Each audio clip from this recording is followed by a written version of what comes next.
अटारी border है, सीमा जाएगी Pakistan. Bag pack करके भारतीय एजेंसियां सीमा को बागा अटारी से वो पार करवा देंगी।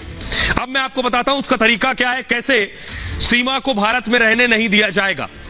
कोई भी शख्स क्या ऐसे हिंदुस्तान में आ सकता है सिर्फ ये कहकर कि मुझे प्यार हो गया इसलिए मैं हिंदुस्तान आ गया अवैध तरीके से? क्या कोई दुनिया के किसी और देश जा सकता है सिर्फ प्यार के नाम पर? देखिए सीमा के साथ क्या होगा। एटीएस ने अपनी जांच पूरी कर ली है और अब जल्द ही रिपोर्ट सरकार को भेजेगी एंटी टेररिस्ट स्क्वाड। इसके बाद गृह विभाग फैसला करेगा करना क्या है, सीमा को पाकिस्तान भेजा जाएगा या नहीं। हालांकि पुलिस की तरफ से तैयारी पूरी है। पुलिस के स्पेशल एडीजी ने इस बात की पुष्टि की है, कहा पाकिस्तान भेजने की कानूनी कार्रवाई चल रही है, यानी सीमा को पाकिस्तान जाना तय है। भारत में रुकना है तो नागरिकता के लिए आवेदन करना होगा। इसके बाद नागरिकता पर फैसला केंद्र सरकार लेगी। नागरिकता देना या नहीं देना केंद्र का विशेषाधिकार है। राष्ट्रीय सुरक्षा और मानवाधिकार पर फैसला लिया जाता है। हालांकि अवैध प्रवासी को नागरिकता मिलना मुश्किल है और सीमा अवैध प्रवासी है। अवैध प्रवासी मतलब बिना पासपोर्ट वीजा रहने वाला। सीमा की गिरफ्तारी अवैध प्रवासी के रूप में हुई है। ऐसे में सीमा का पाकिस्तान भेजा जाना तय है लगभग, और यही रास्ता है, यही गेट खुलता है। बीएसएफ की टीम गेट खोलती है और उस पार करा देती है। अब सुनिए जरा क्या कुछ कह रहे हैं संजय निषाद और एडीजी प्रशांत कुमार। कोई भी व्यक्ति अगर पाकिस्तान का भारत में आता है तो मेरा एक ही राय है, उसे पाकिस्तान भेज देना चाहिए। हम तो रहते तो उस समय जब पाकिस्तान भारत का बंटवारा हुआ था तो सबको मैं पाकिस्तान भेज देता, अब फ्री में भारत आराम से रहता, ये बीमारी नहीं रहती आज के दिन में। तब जांच एजेंसी है, लोकतंत्र में संविधान है और जांच एजेंसी में जो भी मामला सामने आएगा और जांच की प्रक्रिया, चूंकि न्यायपालिका जहाँ बनी हो, न्यायिका बनी हो, कार्यपालिका बनी हो, तो सभी स्वतंत्र है। अब जांच एजेंसी चल रही है। अभी इतनी जल्दी ये मामला दो राष्ट्रों के बीच जुड़ा हुआ है, इसमें जब तक पर्याप्त साक्ष्य नहीं मिल जाते कुछ भी कहना उचित नहीं। जब एक बार वो जेल जा चुकी है उसके बाद बेल पे है, अब उसके बाहर भेजने की जो विधिक प्रक्रिया है उस हिसाब से कार्रवाई चल रही है। क्या बाहर भेजा जाएगा सर? वापस नहीं, किया जाएगा? ये तो इसके लिए पहले से कानून तय है, उस हिसाब से कार्रवाई कानून अपना। अब आपको बताता हूं कि आखिर सीमा को वापस कौन भेजेगा, कैसे डिपोर्ट किया जाता है, इस प्रक्रिया में क्या होता है। अब पाकिस्तान से अगर कोई आया है तो उसकी वापसी कौन करेगा, किसकी जिम्मेदारी है? यह जिम्मेदारी के लिए खास विभाग है देश में। अवैध प्रवासी अगर कोई आ गया है अवैध तरीके से तो पहले उसकी गिरफ्तारी होगी। ऐसे लोगों पर कोर्ट में केस नहीं होता है अगर अवैध तरीके से आया। सीमा पर केस दर्ज हो चुका है, इसलिए मैं कह रहा हूं जेल की भी संभावना है। अवैध प्रवासियों को डिपोर्ट कर दिया जाता है। ऐसे लोगों को एफआरआरओ में पेश किया जाता है। अब ये एफआरआरओ क्या है? यानी फॉरेनर्स रीजनल रजिस्ट्रेशन। इसके बाद आरोपी डिटेंशन सेंटर भेज दिया जाता है। डिटेंशन सेंटर यानी हिरासत में रखा जाता है। करीब 15 से 20 दिन तक डिटेंशन सेंटर में रखा जाता है। इस दौरान डिपोर्ट करने की प्रक्रिया और कार्रवाई चलती रहती है। एफआरआरओ विदेशी को वापस उसके देश भेजता है। अलग अलग शहरों में एफआरआरओ ऑफिस डिटेंशन सेंटर बने हुए हैं। डिपोर्ट करने का फैसला इमिग्रेशन विभाग लेता है। गृह मंत्रालय के अंतर्गत आता है इमिग्रेशन विभाग। एटीएस ने रिपोर्ट गृह मंत्रालय को भेजी है। पिछले साल असम से 7 जर्मन नागरिक डिपोर्ट किए गए थे।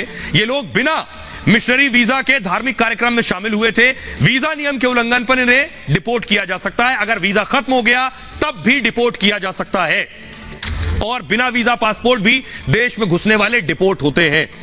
सुनिए जरा सीमा के भारत आने के बाद यहां जो कुछ चल रहा है उसके बाद पाकिस्तान के लोग क्या कह रहे हैं। सबसे पहली बात ये कि जो उसका एक्सेंट है, पति, पत्नी, भैया, दीदी, साफ पता चल रहा है कि वो भारत की रहने वाली है एंड उसका पाकिस्तान से कोई लिंक नहीं है। मतलब ये कि अगर वो 20 साल की है तो 12 साल की उम्र में उसकी शादी हो गई थी और अब वो जो है वो 20 साल की उम्र में उसके 4 बच्चे हैं। अनएक्सपेक्टेड चीजें जो है वो सामने आ रही है। पाकिस्तानी नहीं है और हमारा इसमें भी कोई लेना देना नहीं है। साफ पता चल रहा है वो इंडिया की है। मुझे तो समझ नहीं क्या कहानी चली। पहले वो कह रहे हैं खुद ही मुसलमान है, खुद ही उसको कह रहे हैं इंडियन है ये, फिर वो इंडियन की जासूस है, फिर उसके बाद ये पाकिस्तान का उन्होंने कह दिया।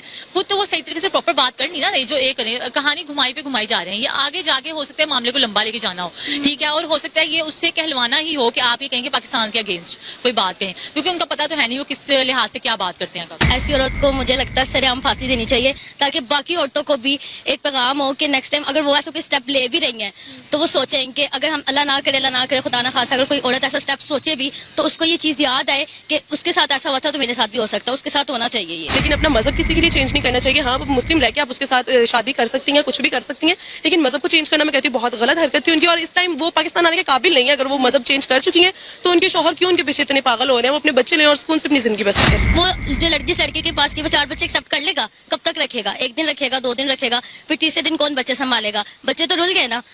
आइए, लेकिन ये पहला नहीं है वाकया। मैं आपको बताऊं, सीमा को जिस तरह से भेजा जा रहा है, इससे पहले कई और पाकिस्तानी आई हैं यहां जिनको वापस भेज दिया गया है उनके मुल्क। इसलिए अगर सीमा को वापस भेजा जाए तो ये कोई एक पहला मामला नहीं होगा। इससे पहले देखिए किन किन के बैग पैक किए गए हैं और वापस भेजा गया है। कई नाम है। पहला नाम इकरा जीवानी। सीमा की तरह इकरा भी पाकिस्तान से आई, ऑनलाइन लूडो के जरिए मुलायम से जुड़ी थी। मुलायम लड़के का नाम है। लूडो खेलते खेलते इकरा को प्यार हो गया। इकरा पाकिस्तान के हैदराबाद की रहने वाली थी। पाकिस्तान में स्कूल से निकली और सीधे भारत आ गई। दुबई काठमांडू के रास्ते इकरा पाकिस्तान से भारत आई। मुलायम यादव इकरा को लेने के लिए नेपाल गए। नेपाल में ही मुलायम ने इकरा के साथ शादी कर ली और 1 हफ्ते बाद सीमा पार करके दोनों बेंगलुरु पहुंच गए। फर्जी आधार कार्ड पर इकरा भारत में रहने लगी। जब जांच हुई तो मुलायम यादव पर केस दर्ज हुआ। इकरा को पाकिस्तान वापस भेजा गया।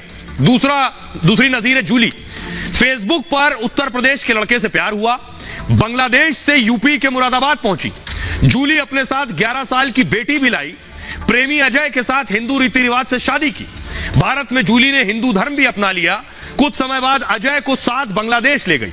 बांग्लादेश से अजय का फोटो परिजनों को भेजा। तस्वीर में अजय खून से लथपथ नजर आ रहा। परिजनों ने पुलिस से मदद मांगी और जांच जारी है। एक और नाम है सपला। बांग्लादेशी सपला ऑनलाइन बंगाल के युवक से जुड़ी। ऑनलाइन ही सपला को भारतीय युवक से प्यार हो गया। बांग्लादेश की सीमा पार करके सपला भारत में घुस आई। प्रेमी के साथ 2.5 महीने तक बंगाल के सिलीगुड़ी में रुकी। इसके बाद सपला की अवैध घुसपैठ के आरोप में गिरफ्तारी हुई। बांग्लादेशी सपला को अदालत ने जेल भेज दिया। सपला के प्रेमी की पुलिस अभी भी तलाश कर रही है। अब आपको दिखाता हूं कि आखिर सीमा को तो भारत अगर वापस भेजेगा तो यह अपने आप में एक नजीर होगी। लेकिन भारत से हामिद भी गए थे। हामिद को पाकिस्तान ने ऐसा प्रताड़ित किया, उत्पीड़न दिया कि हामिद के शरीर पर कीड़े पड़ गए थे। हामिद भी इश्क में गए थे। हामिद के साथ क्या हुआ? जैसे सीमा भारत आई वैसे हामिद पाकिस्तान पहुंचे। हामिद को पाकिस्तानी लड़की से प्यार हुआ। 2012 में फेसबुक पर हामिद को मोहब्बत हुई। हामिद निहाल अंसारी मुंबई के रहने वाले थे। हामिद को लड़की ने बताया कि शादी होने वाली है। घर वाले पाकिस्तान में जबरन शादी कर रहे हैं। पाकिस्तानी लड़की ने हामिद से मदद मांगी। इस पर हामिद ने पाकिस्तान जाने का प्लान बनाया। हामिद वीजा चाहते थे लेकिन कुछ पाकिस्तानी मिले। उन लोगों ने दोस्त बनकर मदद का भरोसा दिया, तुम्हारी मदद कर देंगे। हामिद ने कहा हम आपको पाकिस्तान भेज देंगे। हामिद से इन लोगों ने कहा। इसके बाद हामिद भारत से पाकिस्तान पहुंच गया। अफगानिस्तान के रास्ते इन लोगों ने पाकिस्तान में एंट्री करा दी हामिद की। पाकिस्तान में घुसते ही हामिद पकड़ लिया गया। हिंदुस्तानी नागरिक था, प्यार में गया था अफगानिस्तान के रास्ते। खैबर पख्तूनख्वा से हामिद अंसारी की गिरफ्तारी हुई। पाकिस्तान में हामिद पर जासूसी का आरोप लगा। मिलिट्री कोर्ट ने हामिद को पेशावर जेल भेज दिया। हामिद जेल गए तो लड़की ने रिलेशनशिप कबूल कर ली, लेकिन इसके बाद भी हामिद को बख्शा नहीं गया। जेल में हामिद के साथ जानवरों जैसा बर्ताव किया गया। 3 साल तक हामिद को दिन रात का पता तक नहीं चला। 3 साल जेल रहे। जिस सेल में हामिद था वह हमेशा अंधेरा रहता था। 3 साल तक हामिद को अंडरग्राउंड सेल में रखा गया। दिन में सिर्फ 1 बार वॉशरूम जाने की इजाजत थी। 1 मिनट से ज्यादा वॉशरूम में रुक नहीं सकते थे और जेल में खाना सिर्फ जिंदा रहने भर का दिया गया। गर्मियों तक में नहाने की इजाजत नहीं दी जाती थी। जेल में हामिद के शरीर में कीड़े पड़ गए। हामिद को जेल में बेरहमी से टॉर्चर किया जाता था। इतना टॉर्चर कि उनकी बाईं आंख तक खराब हो गई।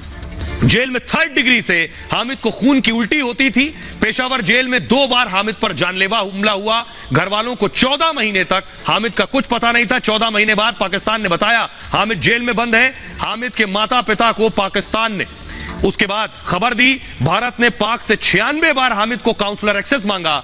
56 बार तो भारत की तरफ से लिखित मांग की गई। तमाम कोशिशों के बाद हामिद की जेल से रिहाई हुई। 6 साल के बाद हामिद पाकिस्तान जेल से आजाद हुए। 2018 में पाकिस्तान से हामिद की वतन वापसी हुई। हामिद ने खुद इंटरव्यू में प्रताड़ना की आप बीती बताई। ये नजीर हामिद की है जो पाकिस्तान में फंसा था। एक नजीर सीमा की आपके सामने।